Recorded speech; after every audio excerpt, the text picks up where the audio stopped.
everyone. Today we have Anshul Bansal with us, who is doing his MBA program from Indian Institute of Management, Kashipur. तो अंशुल हमें आज बताएंगे कि IIM, as you know, it is very difficult to crack IIM. तो अंशुल ने वो अपनी पूरी जर्नी कैसे करी, कैसे हार्ड वर्क करके IIM को क्रैक किया और अब उनकी जर्नी कैसी चल रही है, what is the culture over there, क्या होता है उस इंस्टीट्यूट के अंदर और कैसे वो इंस्टीट्यूट बाकी इंस्टीट्यूट से डिफरेंट है, वो सारी चीज़ें आज अंशुल हमें बताने वाले हैं. तो विद दैट अंशुल, सबसे पहले मैं चाहूँगी कि आप अपना इंट्रोडक्शन दे दो. सबसे पहले तो मैम थैंक्स, आपने मेरे को इनवाइट किया और मुझे अपॉर्चुनिटी दी अपकमिंग कैंडिडेट्स या स्टूडेंट्स को मोटिवेट करने के लिए. सो मेरा इंट्रोडक्शन यही है कि MBA से पहले मैं अपने फादर के साथ उनके बिजनेस में था. ये दो साइड में बिजनेस है. एक तो मैन्युफैक्चरिंग करते हैं हम होम केयर प्रोडक्ट्स का, और सेकेंडली हम डिस्ट्रीब्यूशन में हैं लेबोरेटरी केमिकल्स के लिए. सो मेरा जो सेल्फ इंटरेस्ट है वो भी हेल्थ केयर और लेबोरेटरी केमिकल्स में ही है, और वो आगे मैं जाना चाहता हूँ. इसी के साथ मेरा अंडर ग्रेजुएशन जो था वो बैचलर्स इन बिजनेस एडमिनिस्ट्रेशन में ही था. गुरु गोबिंद सिंह ट्रस्ट यूनिवर्सिटी दिल्ली से मैंने किया है, और वहाँ पे भी मैंने कुछ एक्टिविटीज़ अच्छी करी जिसने मेरे को हेल्प किया अपने MBA में. This is brief. ओके, तो अंशुल आपको अपने फ्री टाइम में क्या करना अच्छा लगता है? अभी तो हमारा कोई फ्री टाइम है नहीं. बट उससे पहले अगर मान के चले थोड़ा बहुत फ्री टाइम होता है तो मैं गाने सुनना ज़्यादा अच्छा प्रेफर करता हूँ. बट प्रोडक्टिव चीज़ों में ये रहते हैं, गार्डनिंग में मेरे को काफ़ी इंटरेस्ट है, प्लस सोशल एक्टिविटीज़ में भी. जैसे मैं NGO के साथ जुड़ा हुआ हूँ तो उनमें थोड़ा बहुत कंट्रीब्यूट कर पाता हूँ. पहले अच्छा टाइम मिल जाता था बट अब कम हो गया है. तो इन तरह की चीज़ों में, अलग अलग एक्टिविटीज़ में अपने आप को क्रिएटिव बनाने के लिए मैं इन्वॉल्व करता रहता हूँ. Well, I totally understand कि अभी तो बिल्कुल टाइम नहीं मिलता होगा आपको. ओके, तो जब टाइम मिलेगा तो वापस आप ये एक्टिविटीज डेफिनेटली करना चाहोगे. Okay, so my next question to you is कि आपने कैसे ये एम बनाया कि यस मुझे MBA करना है और वो भी IIM से करना है, और क्या प्रोसेस था थ्रू आउट आपका, कैसे आपने इसके लिए वर्कआउट किया, एंड फाइनली जब आपको पता लगा था कि यू गॉट एडमिशन तो what was your reaction also? पहले मेरा जो बिजनेस में ही इंटरेस्ट था और वो स्कूल डेज से ही आ गया था. फिर उसके बाद मैं अंडर ग्रेजुएशन, मैंने जैसे बताया बिजनेस एडमिनिस्ट्रेशन में मेरा अंडर ग्रेड था. तो अंडर ग्रेड में हमने काफ़ी सारी चीज़ें पढ़ी. थ्योरेटिकली वो सब अच्छे से हमने पढ़ा. उसमें मैंने देखा कि काफ़ी सारी ऐसी चीज़ें हैं जो हमें बिजनेस के लिए इम्पोर्टेंट है, वो अभी लर्निंग और लेनी ज़रूरी है. बट हमें एक एडवाइस भी ये दी गई, आप अगर एडवांस मैनेजमेंट एजुकेशन लेना चाहते हो उससे पहले थोड़ा बिजनेस के बारे में प्रैक्टिकली अंडरस्टैंडिंग कीजिए. सो मैं बिजनेस में फिर आया, मैं अंडर ग्रेजुएट और बिजनेस के बारे में थोड़ा बहुत समझा, कैसे ये सब चीज़ें चल रही है, मार्केट वगैरह में भी गए, थोड़ा बहुत प्रोसीजर समझा, सक्सेस फेलियर सब होता है बिजनेस में, वो सब चीज़ें देखिए, थोड़ा बहुत मैच्योरिटी आया.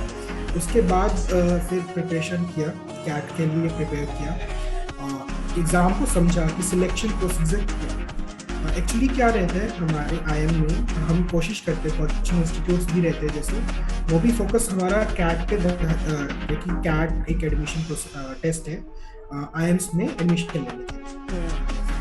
बट अगर हम एक्चुअली में देखें IIMs, हर एक IIM है हमारे इंडिया में 20 IIMs हैं. 3 उनके जनरेशन हैं, 6 IIMs हैं जो बहुत पुराने हैं, फिर कुछ IIMs हैं जो मिडिल एज के, और कुछ IIMs हैं जो बिल्कुल नहीं. तो हर IIM का अपना एक अलग से सिलेक्शन क्राइटेरिया. सो कैट उसका एक छोटा सा पोर्शन है, अराउंड 30% 40%. ये हर इंस्टीट्यूट का एक अलग अलग सिलेक्शन क्राइटेरिया उनका अपना है. हमें देखना पड़ेगा कि हर इंस्टीट्यूट का क्या क्राइटेरिया है और उसके अकॉर्डिंग हमें प्रिपेयर करना होगा. हमें 10th के मार्क्स की भी इंपॉर्टेंस है, 12th के मार्क्स की भी इंपॉर्टेंस है, और ग्रेजुएशन के मार्क्स की भी इंपॉर्टेंस है. प्लस इसके साथ अगर आप एक्स्ट्रा करिकुलर एक्टिविटीज़ कर रहे हो उनकी भी इंपॉर्टेंस है. वर्क एक्सपीरियंस आपके पास है उसकी भी इंपॉर्टेंस है. तो आप उन सब चीज़ों को एक तरह से सिंक्रोनाइज करना पड़ेगा और उसके अकॉर्डिंग अपनी प्रिपरेशन करना होगा. इसके बाद हमारा पर्सनल इंटरव्यू जैसे रहते हैं वो सब रहेगा, उसके लिए भी हमें अच्छे से मतलब स्ट्रैटेजिकली हमें हर चीज़ को प्रिपेयर करना है, तो ये प्रिपरेशन चलता है। तो इसके अकॉर्डिंग ही मैंने अपना सारा तैयारी किया था। जब मैंने लगभग जुलाई में प्रिपरेशन स्टार्ट किया था। और हमारे साथ क्या हुआ था 2020 में, आई एम इंडोर कैट को कंडक्ट कर रहा था और सितंबर में उन्होंने जो रेगुलर पैटर्न था उसको चेंज कर दिया। तो एग्ज़ाम हमारा 3 आवर्स का होता था पहले, तो हम उसके अकॉर्डिंग प्रिपेयर कर रहे थे। कोविड की वजह से वो 3 आवर्स का पेपर 2 आवर्स का हो गया। और हमें मतलब कैट में क्या कहा जाता है, टाइम और एक्यूरेसी दोनों चीज़ें बहुत इंपॉर्टेंट है। अब जो हम 3 आवर के अकॉर्डिंग प्रिपेयर कर रहे थे वो चीज़ 2 आवर्स में हो गई थी। 3 सेक्शंस होते हैं कैट में, वर्बल एबिलिटी, रीडिंग क्या कहते हैं, डाटा इंटरप्रिटेशन और क्वांटिटेटिव एप्टीट्यूड। हर एक का पहले 1-1 घंटे का स्लॉट होता था, अब वो शॉर्ट हो गया 40 मिनट्स। तो उसके अकॉर्डिंग हमें जो भी जुलाई से हमने प्रिपरेशन स्टार्ट किया था वो सब चेंज करना पड़ा और सितंबर से फिर नवंबर के लिए हमें तैयार करना पड़ा। तो वो सारी चीज़ें हमने फिर धीरे धीरे करी और फिर इस ओके, तो आपने क्या मतलब अपनी खुद इंडिपेंडेंटली आपने पढ़ाई करी थी या आपने भी किसी इंस्टीट्यूट से जाकर कोचिंग लिया था? मैंने अपना बिजनेस में आने से पहले अंडर ग्रेजुएशन में कोचिंग लिया था। जब मैं वहीं पे कोचिंग लिया था, बट इसके बाद मैंने खुद ही मतलब मैंने टेस्ट सीरीज इस वक्त ली थी। तो टेस्ट सीरीज में क्या होता है, वो एक काफ़ी इंपॉर्टेंट चीज़ रहती है, हमें अपनी परफॉर्मेंस के बारे में पता लगता है। तो धीरे धीरे जैसे स्टार्ट किया तो हमारा कम परसेंटाइल आ रहा था, तो धीरे धीरे वो बढ़ता गया। तो ये चीज़ एक काफ़ी इंपॉर्टेंट है। काफ़ी टॉपर्स भी इस चीज़ के रिकमेंडेशंस देते हैं कि आप अच्छे तरह से जो टेस्ट सीरीज है वो दीजिए। उससे हमें एक तो पता चलता है कि हमारी प्रॉब्लम्स कहाँ पे हम रुक पा रहे हैं, तो उसमें हम काम कर सकते हैं। अच्छा, दूसरी चीज़ ये रहती है कि हमें जनरली रीडिंग के बारे में बताया जाता है। कैट में पढ़ना ज़्यादा ज़रूरी है, रीडिंग स्पीड अच्छी होनी चाहिए। बट मैं कहता हूँ रीडिंग स्पीड तो अच्छी होनी चाहिए, बट मेन एम्फेसिस होना चाहिए, अगर हम वर्बल एबिलिटी की बात करें, कॉम्प्रीहेंशन स्किल्स का। सो हमारे पास पैराग्राफ होगा, एक जनरल पैराग्राफ होगा, 400 वर्ड्स का होगा, 600 वर्ड्स का होगा। हमारा मेन इंपॉर्टेंस यही है कि हम उसमें से जो आंसर्स है उसको कैसे सॉल्व कर सकते हैं, वो हम टेस्ट सीरीज से निकाल पाए। हमें रिकमेंडेशन दिया जाता है न्यूज़पेपर्स पढ़िए, उससे आपका रीडिंग स्पीड बढ़ जाएगा, बट कॉम्प्रीहेंशन स्किल्स ज़्यादा इंपॉर्टेंट है, वो हमें टेस्ट सीरीज से ओके, और थैंक यू। तो 2 चीज़ें डेफिनेटली निकल के आई हैं। एक तो ये कि हमें कॉन्स्टेंटली जो है टेस्ट सीरीज के ऊपर बहुत ज़्यादा ध्यान देना चाहिए, उससे अपनी असेसमेंट का पता लगता है, राइट? तो ये एक बहुत बड़ी इंपॉर्टेंट चीज़ निकल के आई है सामने। ओके, एंड ऑल्सो सेकेंड चीज़ ये कि जो भी आप IIM में जाना चाहते हो उसके ऊपर फोकस करके उसके ऊपर रिसर्च करो स्पेसिफिकली कि वो इंस्टीट्यूट की क्या रिक्वायरमेंट्स है, और फिर आप अपनी तैयारी उस अकॉर्डिंग करो। बिकॉज जनरली वो चीज़ नहीं होती है, हम बस भेड़ चाल में चल के जो भी हमें लगता है कि अच्छा सब वहाँ जा रहे हैं, इंस्टीट्यूट जा रहे हैं, ठीक है वो करो, बस कैट क्रैक करना है, that is what important. But ये बहुत अच्छी चीज़ बताई आपने कि ऐसा नहीं है, उसके अलावा भी बहुत सारी चीज़ें मैटर करती हैं एक इंस्टीट्यूट के लिए। एंड यू हैव टू सी कि मेरे को कहाँ जाना है, तो आपको उस अकॉर्डिंग वो चीज़ों की रिक्वायरमेंट्स पूरी करनी पड़ेंगी, डिपेंडिंग कि वो 10th का सर्टिफिकेट है या इंटरव्यू के क्वेश्चन कैसे आंसर कर रहे हो, एंड मल्टीपल अदर थिंग्स। तो that is a very nice thing actually कि हाँ वो रिसर्च वर्क बहुत ज़रूरी है। With that I want to ask you another question कि IIM institute, because now you are part of it, तो आप एक्सपीरियंस कर रहे हो वहाँ का कल्चर कैसा है। एंड आपसे मैं ये जानना चाहती हूँ कि IIM इंस्टीट्यूट जो है, बिकॉज इतना ज़्यादा नाम है उसका, इतनी ज़्यादा रेपुटेशन है, तो how is it different from other institute? अगर हम किसी और इंस्टीट्यूट में प्रोग्राम के लिए जाएँ for post grad programme, how is that different from an IIM? क्या ऐसी खास बात है IIM के अंदर? IIMs का अगर मैं मेन चीज़ कि हम IIMs को खुद रन करते हैं, स्टूडेंट्स रन द एडमिनिस्ट्रेशन। सो कुछ रूल्स गाइडलाइंस आता है एडमिनिस्ट्रेशन की तरफ से आता है, प्रोफेसर्स उनको मैनेज करते हैं, बट स्टूडेंट जो है सभी स्टूडेंट्स का टीम बनता है और अलग अलग टीम्स अलग अलग चीज़ों के लिए रिस्पॉन्सिबल है। जैसे अगर मैं बात करूँ हमारे IIM काशीपुर में, हमारे सभी प्रोफेसर्स अलग अलग एरियाज़ के हेड है, चेयर पर्सन हैं, और उन प्रोफेसर्स के नीचे अलग अलग स्टूडेंट की काउंसिल्स बने हुए हैं, अलग अलग टीम्स बने हुए हैं। हमारे काशीपुर में क्लब, कमेटीज और सेल्स के अंदर ये डिस्ट्रीब्यूट किए गए हैं। सो इनका काम ये रहता है अलग अलग चीज़ों पे फोकस करना। फॉर एग्जांपल हमारे यहाँ इंफ्रा आईटी कमेटी है, तो इंफ्रा आईटी कमेटी का काम रहता है कि इंफ्रास्ट्रक्चर और जो आजकल आईटी की ज़्यादा ज़रूरत है, तो आईटी की जो भी सर्विसेज हमें प्रोवाइड करनी है, वो हॉस्टल्स मैनेज करते हैं, वो कैंपस में अगर कुछ इंफ्रास्ट्रक्चर की ज़रूरत है उसको अवेलेबल कराते हैं। क्या हमें कॉलेज एडमिनिस्ट्रेशन की तरफ से उनको बजट एलोकेट कर दिया जाता है और they are the final decision maker, उन्हें क्या wow, that's very interesting. Maths के लिए मैथ्स की कमेटी है, हमें कॉलेज की तरफ से मैथ्स कमेटी को फंड दे दिया जाएगा। ये आपका पर्टिकुलर फंड है, आपको एनुअली इसमें से मैनेज करना है।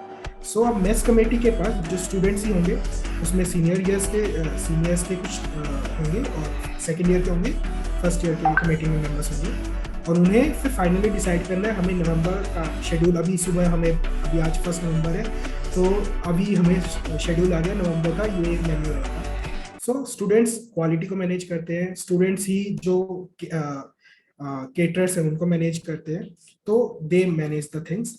अभी जैसे मैं ई सेल में हूँ, तो हमारा काम है एंटरप्रेन्योर।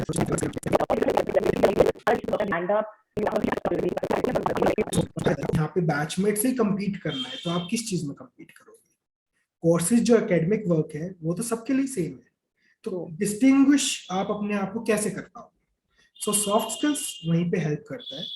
आप कुछ अलग सर्टिफिकेशंस है जैसे जो स्किल्स लाते हैं वो कर सकते हैं, बट सॉफ्ट स्किल्स है जो आपको अलग से रिप्रेजेंट करने में हेल्प करता है। यू आर इन क्राउड, आप सिर्फ एक आईएम नहीं है, मैंने जैसे बताया 20 आईएम्स है, और कुछ प्राइवेट इंस्टीट्यूट्स भी है जो काफी अच्छा कॉम्पीट करते हैं मैनेजमेंट एजुकेशन में। So you are in big crowd right now also, और आपको कंपनीज के आगे अपने आप को शाउट आउट करना है, अपने आप को बताना है कि मैं यहाँ पे हूँ। तो सॉफ्ट स्किल्स उसके लिए हेल्प करते हैं। यू हैव टू आपको समझना पड़ेगा कि प्रोसीजर क्या, अप्रोच कैसे करना है, जो भी हमसे क्वेश्चन पूछा गया है वो आपको पता होना चाहिए, और उसके अकॉर्डिंग आप रिप्रेजेंट कर सकते हैं। आपको समझ में आना चाहिए कि हमें बोलना कब स्टार्ट करना है और कब बोलना मतलब रुकना कब है, वो सब चीजें हमें पता होनी चाहिए। कॉन्फिडेंस एक बहुत इंपॉर्टेंट चीज है। हम कुछ ऐसा आंसर ना करें, मतलब हम क्वेश्चन हमें आया कोई टेक्निकल क्वेश्चन पूछा या फिर जनरल अवेयरनेस का कोई क्वेश्चन पूछा और हम आंसर कर रहे हैं, sir this could be the thing, ऐसा हो सकता है, वैसा हो सकता है, नहीं, वो चीज नहीं चलेगी। आपको अपनी तरफ से प्रिपरेशन करना है और उसके बाद आपको एक परफेक्ट आंसर देना आना चाहिए। सो सॉफ्ट स्किल्स उस चीज में हेल्प करता है। Right, and this is absolutely true कि आपको एक नॉलेज होना इज वन थिंग और वो सबके लिए सेम है, लेकिन अपने आप को प्रेजेंट करना आना, और वो एक एलिमेंट होता है जो हर किसी को डिफरेंशिएट करता है, because every personality is unique. तो आप अगर अपनी यूनिकनेस, अपनी वो रियल पर्सनालिटी दिखा पाओगे तो ही आप इंटरव्यूअर को भी कन्विंस कर पाओगे कि yes, these are the real qualities that I have and that can be achieved through soft skills. That's really nice. मेरा नेक्स्ट क्वेश्चन आपके लिए ये है कि क्या आप कुछ ऐसे इंटरव्यू क्वेश्चंस बता सकते हो जो आपसे पूछे गए थे when you were getting admitted into IIM, या आगे प्लेसमेंट्स के लिए जो कंपनीज आती है वो किस तरह के क्वेश्चंस पूछती हैं? क्वेश्चंस तो अलग अलग रहते हैं, बट जनरली क्या होता है, एचआर क्वेश्चंस हम बोलते हैं। तो एचआर क्वेश्चन सिंपल होते हैं। आप अपने बारे में इंट्रोडक्शन दीजिए। फर्स्ट क्वेश्चन मोस्ट प्रोबेबली हर इंटरव्यू पे यही होता है, इंट्रोड्यूस योरसेल्फ। तो इंट्रोडक्शन जो रहता है वो एक तरह से इग्निशन होता है। मान लीजिए आप कार ड्राइव करना है, तो उसका ये इग्निशन है, और उससे पता चलता है कि आप उसको आगे फॉरवर्ड कैसे लेके जाते हैं। आपके इंटरव्यू के पास आपका रेज्यूमे होता है और आप होते हैं, उस वक्त आप होते हो और आपका रेज्यूमे होता है। इंटरव्यू के पास आपके पास प्रोफाइल जानने के लिए रेज्यूमे है, वो प्रोफाइल देख लेंगे, प्लस उसके एक्स्ट्रा उनके पास वो एक फर्स्ट क्वेश्चन होता है, आप अपना इंट्रोडक्शन दीजिए। 2 मिनट का टाइम वो आपको देंगे, आपको मतलब 2 मिनट तक के लिए वेट करेंगे, आप 2 मिनट में अपना आंसर दीजिए। उस आंसर में आप अपना ड्राइविंग फोर्स रखिए। आपका इंटरव्यूअर या तो आपके रेज्यूमे से क्वेश्चन पूछेगा या आपके इंट्रोडक्शन से क्वेश्चन पूछेगा। सो हमें बताया जाता है you could be the driver of your interview already. So जो जो चीज आपकी मास्टर है आपकी प्रोफाइल में, आपने जो जो चीजें पढ़ी हुई है या फिर आप जिसमें कहते हो कि मैं इस चीज में एक्सपर्ट हूँ, आपको अपने इंटरव्यू में इंट्रोडक्शन में ही वो सारी चीजें बतानी चाहिए। जिस चीज में आप वीक हो वो चीजें बताना शायद सही नहीं है। अगर मैं बात करूं मेरे एडमिशन इंटरव्यू की, तो मेरे एडमिशन इंटरव्यू में ये रहा, मेरे से इंट्रोडक्शन पूछा गया। देन इंट्रोडक्शन मैंने बताया था, मेरा बिजनेस एनालिटिक्स के लिए इंटरव्यू था, तो मैंने बताया था कि मैंने थोड़ा बहुत कोडिंग वगैरह सीखा हुआ है, और पर्टिकुलरली मैंने सब्जेक्ट का नाम भी बताया था। प्लस इसके साथ मैंने अपने अंडर ग्रेजुएशन के जो स्पेशल सब्जेक्ट्स थे जिसमें मेरा मास्टर था, जिनको मैं कॉन्फिडेंटली कह सकता था कि इसमें से आप कुछ भी पूछ लीजिए मैं उसका आंसर कर दूँ। तो उसी से फिर फॉलोअप क्वेश्चंस आए। कोडिंग के बारे में फैकल्टीज ने पूछा, जो इंटरव्यूज ले रहे थे उन्होंने पूछा कि आप उसका पर्टिकुलरली बताइए वो प्रोसेस कैसे कंप्लीट किया जाता है। मैंने मार्केटिंग मैनेजमेंट अपना सब्जेक्ट बताया था, तो मुझसे पोर्टर्स जो हमारा एनालिसिस होता है पोर्टर फोर्स का, तो उनके बारे में उन्होंने पूछा। तो ऐसे ही क्वेश्चंस इंटरव्यूज में ड्राइव होते हैं। आप पहली चीज कुछ देते हैं, इंटरव्यू को खेलने के लिए बॉल आप देते हो, और फिर उसके बाद इंटरव्यू आपसे अलग से वहीं से क्वेश्चन फॉलो करते हैं। सो मतलब यही। इंट्रोडक्शन बहुत इम्पोर्टेंट है। हाँ, इंट्रोडक्शन बहुत इंपॉर्टेंट, बट बाकी की चीजें भी साथ के साथ इंपॉर्टेंट है। अब जैसे जैसे आप आगे के आगे क्वेश्चंस पूछते जाएंगे, वैसे ही जो रिप्लाई आप देते रहोगे वहीं से इंटरव्यू क्वेश्चन बनाता जाएगा। आगे से आगे उसी से लिंक बनता जाता है। हाँ जी। प्लेसमेंट्स में भी यही होता है। प्लेसमेंट्स में और थोड़ा एडवांस ये चीज हो जाता है कि जो इंटरव्यू पैनल है वो आपका अप्रोच टू द क्वेश्चन, आप आंसर तक कैसे अप्रोच कर रहे हो, उस प्रोसेस को भी एनालाइज करते हैं।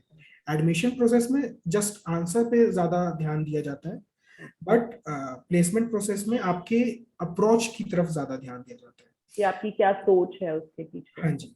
हमारे यहाँ कोशिश प्लेसमेंट्स में, मतलब जो अभी मैं फर्स्ट ईयर में हूँ, तो हमारा इंटर्नशिप का प्लेसमेंट प्रोसेस थोड़ा बहुत चल रहा है। उसमें जितना मैंने अभी तक देखा है वो ये है, टेक्निकल चीजों पे जो एकेडमिक चीजें हैं उस पर थोड़ा कम उनका रहता है। एचआर इंटरव्यू क्वेश्चंस जो रहते हैं उस पे उनका ज्यादा रहता है, और उसमें ही वे जजमेंट करते हैं। क्योंकि सभी के लिए समर इंटर्नशिप जो हमारा रहता है, कंपनीज की तरफ से ये होता है कि अभी बच्चे नए नए हैं और अभी तो कुछ इन्होंने सीखा भी नहीं है, तो वो एकेडमिकल चीजें तो पूछते भी नहीं है। हमें इन्हीं सॉफ्ट स्किल्स और एचआर क्वेश्चंस में यही सॉफ्ट क्वेश्चंस है, why what are your long term goals, ये सब जो एचआर क्वेश्चंस होते हैं इन पे हमें प्रिपेयर करना होता है। और अगर हम उसे कंपनी के स्पेसिफिकली ड्राइव कर सके, मान लीजिए हमने कोई कंपनी आया, उसका रिसर्च किया, और उसको रिलेट करके हम अपना एचआर इंटरव्यू का जो आंसर है वो दे पाए, तो वो तो बिल्कुल मास्टर कर जाएगा। Okay, because anyways her company को पता है कि जो भी हम कैंडिडेट सेलेक्ट करेंगे उनको ट्रेनिंग अंडरगो करवानी ही पड़ेगी। They will learn with time, and because they have cracked IIM, तो डेफिनेटली एकेडमिकली वो स्ट्रांग है ही है,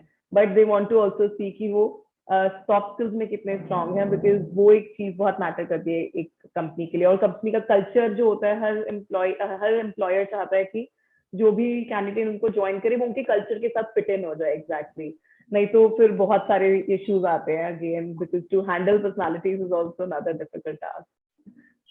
yes ma'am. Alright, so with that एक लास्ट चीज बिफोर वी लीव ऑफ, एक ऐसी क्या टिप है या ऐसे एक दो कुछ टिप्स जो आप दे सके ऐसे स्टूडेंट्स को जो अभी करंटली प्रिपेयर कर रहे हैं आईआईएम के लिए? तो बिकॉज यू आर देयर, तो आप क्या ऐसा एक या दो चीजें उनके साथ शेयर कर सकते हैं? फिलहाल कैट का प्रिपरेशन बहुत इंपॉर्टेंट है, कैट का प्रिपरेशन करना बहुत ज़्यादा ज़रूरी है फिलहाल।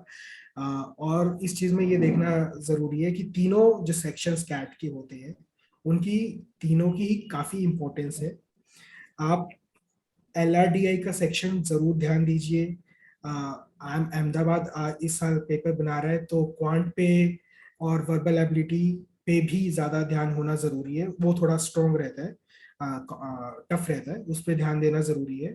और तीनों सेक्शंस का बैलेंस होना जरूरी है। ऐसा नहीं है कि हमने इंजीनियर्स को रहता है कि इंजीनियर्स मैथ में ज्यादा अच्छा परफॉर्म कर पाते हैं, तो उनका प्रॉब्लम ये रह जाता है, वो जो इंग्लिश वाला सेक्शन बोलते हैं, जैसे VA और RC बोलते हैं, वर्बल एबिलिटी और रीडिंग कॉम्बिनेशन, उसमें वो मार्क खा जाते हैं। We have to focus on all the 3 sections. So इस चीज पे ध्यान देना जरूरी है। और फिर जब जनवरी में रिजल्ट्स आएंगे, फिर इंटरव्यू प्रोसेस तभी, मतलब आप सोचिए जनवरी में रिजल्ट आ जाता है, सेकेंड वीक से ही, फर्स्ट वीक में रिजल्ट आ जाएगा, सेकेंड वीक से ही इंटरव्यू प्रोसेस शुरू हो जाता है। सो आपको उसके लिए भी, इंटरव्यूज के लिए भी प्रिपेयर करना होगा। इंटरव्यूज में आपका, अगर आप वर्क एक्सपीरियंस के साथ जा रहे हो तो आपको वर्क एक्सपीरियंस का पता होना चाहिए, आपने क्या क्या किया है। अगर आप एकेडमिक मतलब फ्रेशर जा रहे हो तो आपने अपने अंडर ग्रेजुएट्स में क्या क्या एक्टिविटीज करी है, क्या क्या प्रोजेक्ट्स करे, एकेडमिक प्रोजेक्ट्स होते हैं जो, उनमें क्या क्या किया, इंटर्नशिप क्या किया, वो सब पता होना चाहिए। प्लस जो जनरल अवेयरनेस है, जो जनरल नॉलेज चल रहा है, उसमें आपका ओपिनियन क्या है। कोई इंटरव्यू में ये नहीं पूछेगा कि चीज क्या हो रही है। मतलब मेरे टाइम पे फार्म प्रोटेस्ट हो रहा था, तो ये नहीं हुआ था कि फार्म प्रोटेस्ट में क्या प्रॉब्लम है, उन्होंने मेरे से ओपिनियन बेस्ड आंसर पूछा। जैसे गवर्नमेंट प्राइवेटाइजेशन पे फोकस कर रही है, तो उन्होंने ये नहीं पूछा था कि एयर इंडिया का मतलब कैसे प्रोसेस क्या, नहीं, तो सब पता। उन्होंने मेरा ओपिनियन पूछा कि एयर इंडिया का जो प्राइवेटाइजेशन हो रहा है उस पर आपका क्या opinion. So this was the thing, interview में ऐसी चीजें पूछी जाती है। मतलब करंट अफेयर्स तो पता होना आपको, it is like another thing, वो तो पता ही होना चाहिए, लेकिन उसके ऊपर आपका ओपिनियन जानना चाहते हैं।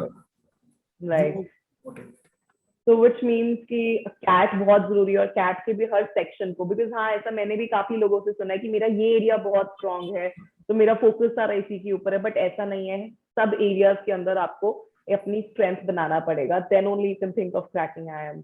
एंड अनदर थिंग इज कि जनरली आपको रहना, अवेयर रहना करंट अफेयर्स के ऊपर, और उसके ऊपर एक स्ट्रांग अपनी ओपिनियन रख पाना भी बहुत जरूरी है।